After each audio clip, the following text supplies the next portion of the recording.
এই বাংলাদেশ চলতেছে অশিক্ষিত মানুষের টাকায়। এই বাংলাদেশ চলতেছে মেইনলি তিনটা সেক্টরের টাকায়। নাম্বার ওয়ান হচ্ছে কৃষি। ওই যে কৃষক ভাইরা এত কষ্ট করে খেতে কাজ করে, ওরা কি পিএইচডি ডিগ্রি সম্পন্ন? না, পড়ালেখা তেমন একটা করে না। নাম্বার টু আমাদের গার্মেন্টসে যে আমাদের মা বোনেরা কাজ করে, তারাও কি মাস্টার্স করেছে? তোমাদের মধ্যে তো ডিগ্রি পেয়েছে? পায় নাই। নাম্বার থ্রি হচ্ছে রেমিটেন্স। আমাদের যে শ্রমিক ভাইরা বিদেশে ঘন্টার পর ঘন্টা কাজ করে যে টাকাটা পাঠায়, কষ্টের টাকা, তারাও কি অনেক বড়সড় ডিগ্রিওয়ালা মানুষ? না। এই তিনটা সেক্টরের টাকায় বাংলাদেশ চলে।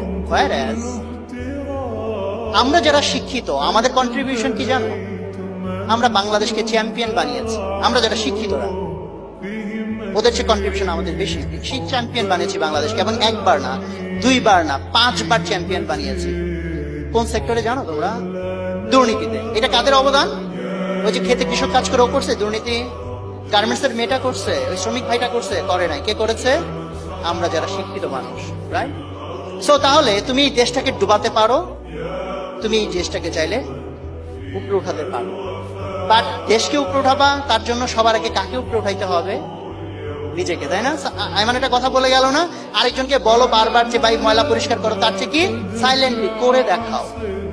তুমি নিজে রেসপন্সিবল হও, তুমি নিজের দায়িত্বটা নাও, to convert yourself, to uplift yourself. বাদ বাকিরা এমনি চেঞ্জ হয়ে যাবে। সো আমরা সেই বিলিভ করি বাংলাদেশ অন্যরকম হবে। তো তোমরা সবাই ভালো থাকো। Thank you very much. আসসালামু আলাইকুম।